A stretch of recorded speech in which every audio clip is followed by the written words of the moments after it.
بسم الله الرحمن الرحيم.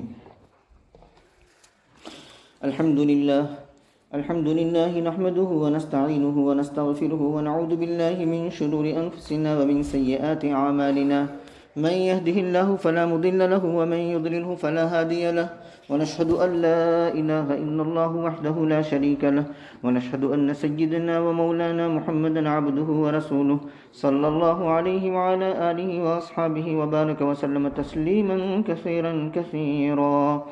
أما بعد، فأعوذ بالله من الشيطان الرجيم. بسم الله الرحمن الرحيم.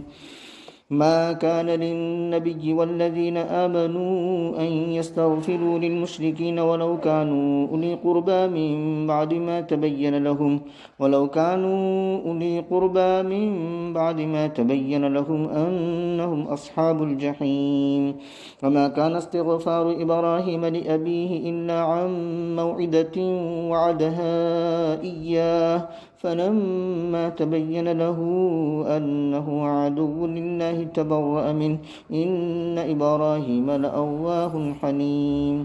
وما كان الله ليضل قوما بعد إذ هداهم حتى يبين لهم ما يتقون، إن الله بكل شيء عليم.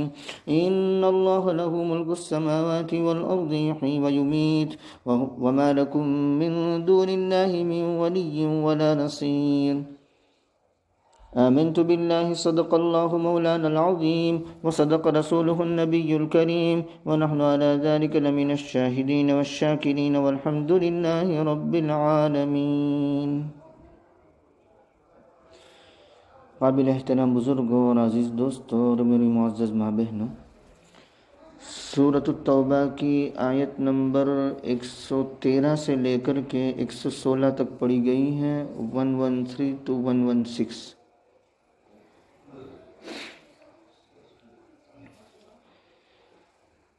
سورہ برات کی ابتدا سے ہم ایک بات پڑھتے اور سنتے چلے آ رہے ہیں کہ مشرکین اور منافقین سے قطع تعلق، ان سے بیزاری، ان سے تبری، ان سے براءت، بلکہ سورہ توبہ کی ابتدا ہی لفظ براءت سے ہوتی ہے۔ اسی لیے سورہ برات کا نام، یعنی سورہ توبہ کا نام برات بھی ہے اور توبہ بھی ہے۔ برات بھی کہہ دیتے ہیں اور توبہ بھی کہہ دیتے ہیں۔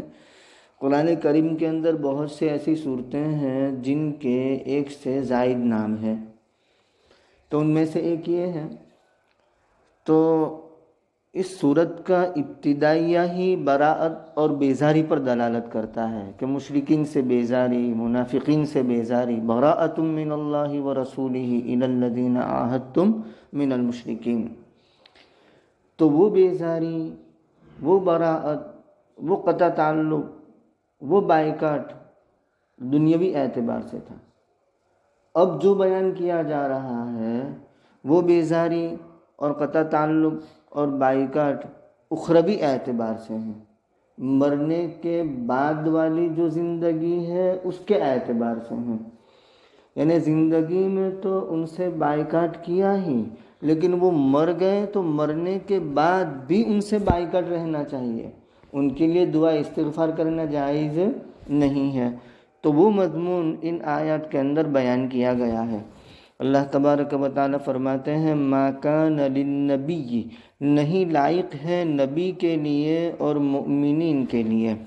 بخاری شریف میں کتاب الجنائز کے اندر اور کتاب التفسیر کے اندر یہ روایت آئی ہے، جو روایت اس آیت کا شان نزول ہے، اس آیت کا شان ورود ہے، اس آیت کا بیک گراؤنڈ ہے۔ وہ حدیث یہ ہے کہ ابو طالب لما حضرت ابا طالب الوفات، جب ابو طالب کی وفات کا وقت قریب آیا۔ ابو طالب آپ جانتے ہیں رسول اللہ صلی اللہ علیہ وسلم کے چچا جان، اور نبی کریم صلی اللہ علیہ وسلم کی دیکھ بھال انہوں نے جو کی وہ کسی نے نہیں کی، یہاں تک کہ اپنے خاندان کے لوگوں سے انہوں نے ان کی حمایت اور حفاظت کے لیے جھگڑا مول لیا۔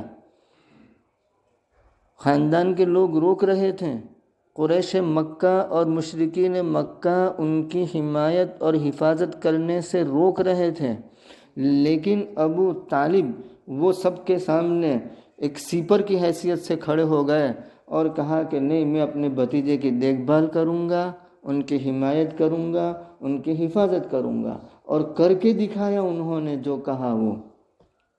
اب ظاہر بات ہے کہ جس نے اتنی زیادہ حمایت کی ہو، حفاظت کی ہو، دیکھ بھال کی ہو، خیال رکھا ہو، تو اس کی آخرت کی فکر تو نبی کو ہوگی۔ نبی کو تو عام لوگوں کی آخرت کی فکر تھی۔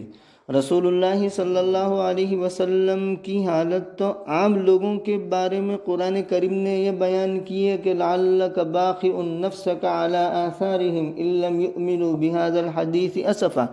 ایک دوسری جگہ پر بھی یہی مضمون آیا کہ یہ لوگ ایمان نہیں لاتے تو ان کے ایمان نہ آنے کی وجہ سے آپ اندر ہی کڑن محسوس کرتے ہیں، اور ایسی کڑن محسوس کرتے ہیں کہ گویا آپ اپنے آپ کو ہلاک کر دیں گے۔ تو جب غیروں کی اتنی فکر تھی تو اپنوں کی کتنی فکر ہوگی؟ تو نبی کریم صلی اللہ علیہ وسلم کے دل میں اس بات کا داعیہ تھا، فکر بھی تھی کہ کسی طرح ابو طالب کلمہ پڑھ لے اور ایمان لے آئے۔ چنانچہ ابو طالب کی وفات کا وقت قریب آیا تو رسول اللہ صلی اللہ علیہ وسلم ان کے پاس تشریف لے گئے اور ان سے درخواست کی، لیکن پہلے سے وہاں ابو جہل موجود تھا، پہلے سے وہاں عبداللہ ابن ابی امیہ موجود تھا۔ رسول اللہ صلی اللہ علیہ وسلم نے ابو طالب سے یہ فرمایا کہ آپ کلمہ پڑھ لیں، لا الہ الا اللہ محمد الرسول اللہ وحاج بہا عند اللہ، میں اس کلمے کی وجہ سے اللہ رب العزت کے یہاں آپ کے لیے حجت قائم کروں گا اور آپ کی شفاعت کروں گا، آپ کی سفارش کروں گا۔ لیکن ابو جہل اور عبداللہ ابن ابی امیہ وہاں بیٹھے ہوئے تلقین کر رہے تھے ابو طالب کو کہ اترغب عن ملتی عبد المطلب، ایسے وقت میں پوری زندگی عبد المطلب کے دین پر اور ان کی ملت پر رہے اور اپنے باپ دادا کی ملت پر رہے، اور آخر میں دنیا سے رخصتی کے وقت ایمان میں داخل ہو جاؤ گے اور ایمان قبول کر لو گے، اپنے بھتیجے کی بات مان لو گے۔ تو اس طریقے سے ابو طالب کو وہ چڑھاتے رہے کہ اترغب عن ملت عبد المطلب، ایسی حالت میں عبد المطلب اپنے دادا کی ملت سے آپ اعراض کرو گے اور اپنے بھتیجے کی بات مان لو گے۔ چنانچہ ابو طالب نے مرتے وقت یوں کہا کہ علی ملت عبد المطلب، اور دنیا سے روح ان کی پرواز کر گئی، یعنی عبد المطلب کے دین پر وہ آیت نازل ہوئی، انک لا تہدی من احببت ولکن اللہ یہدی من یشاء۔ رسول اللہ صلی اللہ علیہ وسلم کو بڑی فکر تھی کہ وہ ایمان لے آئے۔ اللہ تبارک و تعالیٰ نے نازل کی آیت کہ آپ جسے چاہیں، انک لا تہدی من احببت، آپ جسے چاہیں ہدایت نہیں دے سکتے، ولیکن اللہ یہدی من یشاء، اللہ رب العزت جسے چاہے ہدایت دیتے ہیں۔ تو یہ آیت نازل ہوئی، اور جب ابو طالب نے کلمہ پڑھنے سے انکار کر دیا، حالانکہ ابو طالب مانتا نہیں تھا، جانتا تو تھا، جاننا بھی ہے اور ماننا بھی ہے۔ ابو طالب جانتا تھا کہ میرے بھتیجے کا دین سچا دین ہے، اسی لیے تو مسلم شریف میں یہ مضمون آتا ہے کہ ابو طالب نے یوں کہا کہ اگر لوگوں کے اس کہنے کا مجھے خوف نہ ہوتا کہ لوگ یوں کہیں گے کہ آخر میں گھبرا کر کے اپنے بھتیجے کے دین کو قبول کر لیا، یہ کلمے کی آر مجھے نہ ہوتی تو میں ضرور کلمہ پڑھ لیتا اور اے محمد تیری آنکھ کو ٹھنڈا کرتا، یعنی تمہارے دل کو ٹھنڈک پہنچاتا۔ لیکن اختار النار علی العار، انہوں نے نار کو آر پر ترجیح دی، نار کو آر پر ترجیح دی۔ ابو طالب کے اشعار ہیں، ان اشعار میں یہ کہا جاتا ہے، وہ یوں کہتا ہے کہ لقد علمت بأن دین محمد، لقد علمت بأن دین محمد من خیر ادیان البریت دینا، میں جانتا ہوں کہ میرے بھتیجے محمد صلی اللہ علیہ وسلم کا دین کائنات کے مذاہب میں سب سے سچا مذہب ہے، کائنات کے مذاہب میں سب سے بہترین دین ہے، کائنات کے جو بھی ادیان ہو سکتے ہیں ان میں سب سے بہترین دین ہے، میں جانتا ہوں۔ اس کے بعد کیا کہتا ہے؟ لولا الملامت وحذار مسبت لوجدتنی سمحن بذالک مبینا۔ لولا الملامت، اگر مجھے لوگوں کی ملامت کا اندیشہ نہ ہوتا اور لوگوں کی عار کا اندیشہ نہ ہوتا کہ لوگ بلیم کریں گے، ملامت کریں گے اور آپ کو عیب دلائیں گے، عار دلائیں گے کہ مرتے وقت اپنے دادا کا دین چھوڑ دیا، تو کہا کہ لولا الملامت، اگر ملامت نہ ہوتی کہ لوگ برا بھلا کہیں گے، ملامت کریں گے، یہ اندیشہ نہ ہوتا اور عار کا ڈر نہ ہوتا، حذار مسبت، تو کہا کہ تو اے میرے بھتیجے مجھے پاتا کہ میں ببانگ دہل اس دین کا اقرار کرتا اور کلمہ پڑھ لیتا، لیکن عار کو ترجیح دی نار پر اور ملت عبد المطلب پر وہ دنیا سے رخصت ہو گئے۔ تو رسول اللہ صلی اللہ علیہ وسلم نے اس وقت یوں فرمایا کہ استغفر لک ما لم انہ عنہ، میں آپ کے لیے مغفرت طلب کرتا رہوں گا جب تک کہ مجھے اس سے روکا نہ جائے۔ تو یہ آیت نازل ہو گئی کہ ما کان للنبی والذین آمنوا، نبی کے لیے لائق نہیں صلی اللہ علیہ وسلم اور مومنین کے لیے لائق نہیں کیا کہ وہ مشرکین کے لیے استغفار کرے۔ یہیں سے یہ مسئلہ بیان کیا جاتا ہے کہ کسی بھی مشرک اور کافر کے لیے مغفرت کی دعا نہیں کر سکتے۔ ہاں، مغفرت کی دعا اس نیت سے کر سکتے ہیں کہ وہ مغفرت کے قابل ہو جائے، ایمان قبول کرنے کے قابل ہو جائے، لیکن باقاعدہ مغفرت کی دعا یہ نہیں کی جا سکتی۔ ما کان للنبی، اچھا، ابو طالب نے رسول اللہ صلی اللہ علیہ وسلم کی حمایت کی، حفاظت کی، ان کا خیال رکھا، ان کی لک آفٹر کی اور دشمنوں سے ان کو بچاتے رہے، تو اس کا کیا فائدہ ہوا ابو طالب کو؟ کسی نے پوچھا نبی کریم صلی اللہ علیہ وسلم سے، تو مسلم شریف میں اس کا مضمون یہ آیا کہ کل قیامت کے دن اہون اہل النار عذابا ابو طالب، اہل نار میں سب سے ہلکا عذاب ابو طالب کو ہوگا، دوزخیوں میں سب سے ہلکا عذاب ابو طالب کو ہوگا۔ کیا ہوگا؟ منتعل بنعلین من النار، آگ کی 2 جوتیاں ان کو پہنی جائے گی، آگ کی 2 جوتیاں پہنائی جائے گی، یغلی منہما دماغہ، اور اس سے ان کا دماغ یعنی ابو طالب کا دماغ کھولے گا۔ جیسے ہانڈی آپ رکھتے ہیں چولہے کے اوپر اور اس کے بعد بوائل ہونے لگتا ہے تو کھٹ کھٹ کی آواز آنے لگتی ہے، بوائل ہوتا ہے تو اسی طریقے سے آگ کی جوتیاں پہنائی جائے گی اور اس کا اثر دماغ پر ہوگا اور دماغ کھولے گا اس کی وجہ سے۔ تو اس سے یہ بھی معلوم ہوا کہ جیسے جنت کے اندر درجات ہیں ایسے جہنم کے اندر درکات ہیں، یعنی جہنم کے اندر بھی عذابات کے اندر شرک اور کفر کی شدت کے اعتبار سے اور دوسرے دنیا کے جو کچھ کام ہیں ان کے اعتبار سے کچھ نہ کچھ تخفیف ہوتی رہے گی دوسروں کے مقابلے میں۔ شدید کفر والا ہوگا، سرگنا ہوگا تو شدید عذاب میں ہوگا، ذرا کم ہوگا تو اس اعتبار سے اس کا عذاب ہوگا، تو وہاں بھی درکات ہوں گے۔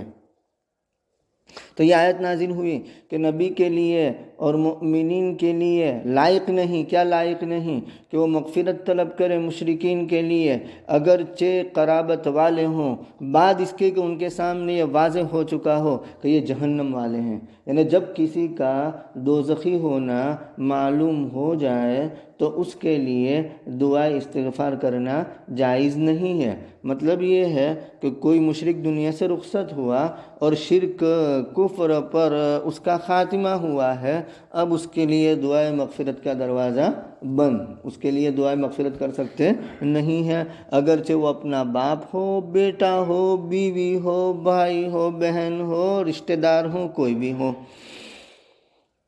تو یہ اصول بیان کر دیا۔ اس کے بعد ایک شبہ پیدا ہوتا ہے، اس شبہ کو آنے والی آیت میں دور کیا گیا۔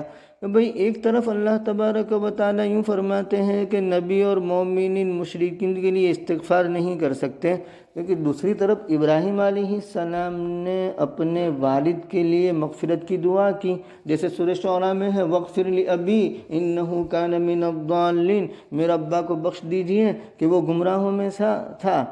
تو ابراہیم علیہ السلام کا اپنے باپ کے لیے دعا استغفار کرنا، اس سے تو ثابت ہوتا ہے، تو پہلی آیت سے گویا کہ یہ شبہ پیدا ہو رہا ہے کہ ابراہیم علیہ السلام نے اپنے باپ کے لیے دعائے مغفرت کی تھی، تو اس شبہ کا جواب دیا ہے کہ ابراہیم علیہ السلام نے اپنے باپ کے لیے جو مغفرت کی دعا کی تھی، نمبر ایک تو یہ کہ ان کے سامنے ان کا جہنمی ہونا، دوزخی ہونا ابھی واضح نہیں ہوا تھا، اور دوسرا اس وجہ سے کہ انہوں نے وعدہ کر لیا تھا، یعنی ابراہیم علیہ السلام نے اپنے باپ سے وعدہ کیا تھا۔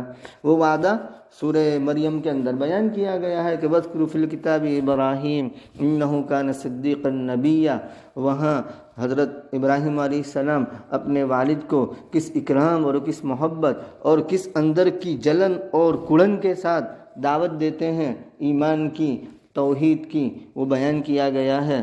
حضرت ابراہیم علیہ السلام کیا فرماتے ہیں؟ یا ابتی لم تعبد ما لا يسمع ولا يبصر ولا يغني عنك شيئا، ابا جان آپ کیوں عبادت کرتے ہیں اس کی کہ جو کچھ بھی فائدہ نہیں دیتے، نہ سنتے ہیں، نہ دیکھتے ہیں، اور نہ کوئی کام آتے ہیں۔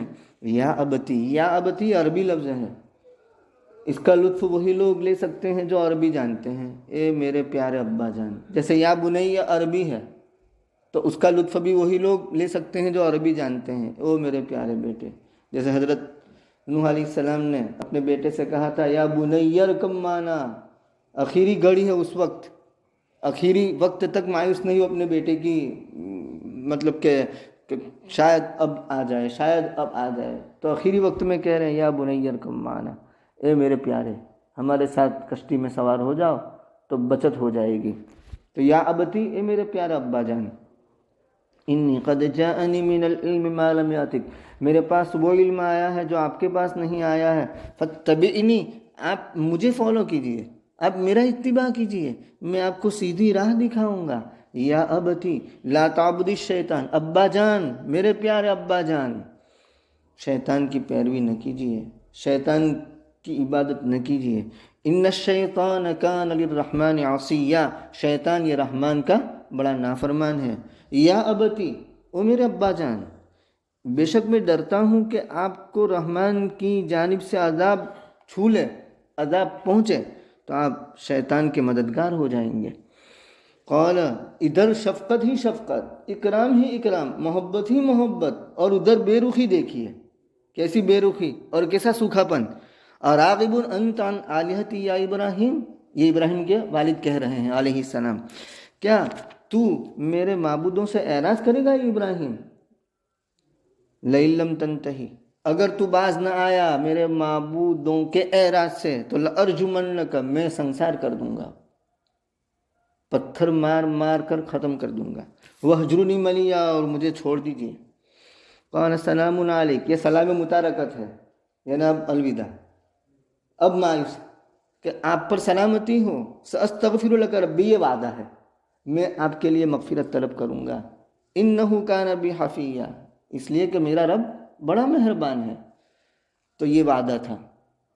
نمبر ایک، ابراہیم علیہ السلام کے سامنے ان کا دوزخی ہونا ابھی واضح ہوا نہیں تھا، اور نمبر دو، وعدہ کر لیا تھا، تو اس وعدے کو نبھانے کے لیے آپ نے دعا کی رب واغفر لی ابی انہ کان من الضالین۔ تو اس کا جواب دیا جا رہا ہے، یعنی وہ شبہ جو پیدا ہو رہا ہے اس کا، کہ ابراہیم علیہ السلام نے کیسے دعا کی اپنے والد جو مشرک تھے ان کے لیے۔ نہیں تھا ابراہیم علیہ السلام کا مغفرت طلب کرنا اپنے والد کے لیے، مگر اس وعدے کی وجہ سے جو انہوں نے ان سے کیا تھا۔ وہ وعدہ کون سا؟ جو ابھی پڑھ کر سنایا سورہ مریم میں، ساستغفر لک ربی۔ فلما تبین لہ، جب ان کے سامنے واضح ہو چکا کہ وہ اللہ کے دشمن ہے تو ان سے بیزاری ظاہر کی، ان سے برات ظاہر کی۔ ان ابراہیم لأواہ حلیم، یہ جملہ استئنافیہ تعلیلیہ ہے، یعنی اس میں علت اور وجہ بیان کی کہ ابراہیم علیہ السلام نے کیوں دعا مانگی، تو کہا کہ ابراہیم تھے ہی بڑے نرم دل اور بڑے تحمل کرنے والے، نرم دل تھے، تحمل کرنے والے تھے، قوت برداشت والے تھے، تو اس وجہ سے ان سے رہا نہیں گیا اور اپنے والد کے لیے دعائے مغفرت کی۔ وما كان الله ليضل، آگے کی آیت میں اللہ تبارک و تعالی نے مومنین کو تسلی دی ہے جنہوں نے مشرکین کے لیے استغفار کی ممانعت سے پہلے استغفار کیا ہے۔ مطلب یہ کہ مومنین مشرکین کے لیے استغفار کی دعا نہیں کرنی ہے، ابھی اس کی ممانعت آئی نہیں تھی، ابھی اس سے روکا نہیں گیا تھا، تو اس کی ممانعت آنے سے پہلے، اس عمل سے روکے جانے سے پہلے جو مومنین نے مشرکین کے لیے دعائے مغفرت کی تو کہا کہ اس پر تمہاری کوئی پکڑ نہیں ہوگی اور اس کی وجہ سے گمراہی کی راہ تمہارے لیے ہموار نہیں کی جائے گی کہ اس وجہ سے تمہیں پنش کیا جائے، تمہیں عذاب دیا جائے اور تمہیں گمراہ کر دیا جائے۔ تو اس میں ان مومنین کے لیے تسلی کا مضمون ہے۔ اللہ ایسا نہیں ہے کہ گمراہ کر دے لوگوں کو بعد اس کے کہ ان کو ہدایت دی، یہاں تک کہ ان کے سامنے بیان کر دے وہ چیز جس سے وہ بچتے رہیں، مطلب یہ کہ استغفار کی ممانعت سے پہلے جن مؤمنین نے اپنے قریبی رشتہ داروں کے لیے جو شرک پر مر چکے ہیں دعائے مغفرت کی تو اللہ رب العزت اس عمل کی وجہ سے ان کو عذاب نہیں دیں گے، اس عمل کی وجہ سے ان کے لیے گمراہی کا راستہ ہموار نہیں کریں گے۔ کیوں؟ اس لیے کہ ابھی ان کے سامنے واضح نہیں ہوا تھا۔ تو کہتے ہیں کہ اللہ ایسا نہیں ہے کہ گمراہ کر دے لوگوں کو بعد اس کے کہ ان کے پاس ہدایت آ چکی، یہاں تک کہ بیان کر دے ان کے سامنے وہ چیز جس سے وہ بچتے رہیں۔ بے شک اللہ ہر چیز کو جاننے والے ہیں، مطلب یہ کہ اللہ جانتے ہیں کہ کس نے اپنے رشتہ داروں کے لیے ممانعت سے پہلے استغفار کیا ہے اور کس نے ممانعت کے بعد استغفار کیا ہے۔ ان اللہ لہ ملک السماوات والارض، بے شک اللہ ہی کے لیے آسمان اور زمین کی بادشاہت ہے، وہی جلاتا ہے، وہی مارتا ہے، اور تمہارے لیے اللہ کے سوا کوئی حمایتی نہیں اور کوئی مددگار نہیں۔ مطلب یہ کہ نہیں سے پہلے اگر تم نے استغفار کیا ہے رشتہ داروں کے لیے تو اللہ رب العزت اس کو معاف کرنے والے ہیں، حمایتی ہیں، اور نہیں کے بعد اگر استغفار کیا تو یاد رکھو تمہارا کوئی حمایتی اور کوئی مددگار نہ ہوگا۔ سبحان اللہ و بحمدہ، سبحانک اللہم و بحمدک، ونشہد ان لا الہ الا انت، نستغفرک و نتوب الیک۔ سبحان ربک رب العزت عما یصفون، وسلام علی المرسلین، والحمد للہ۔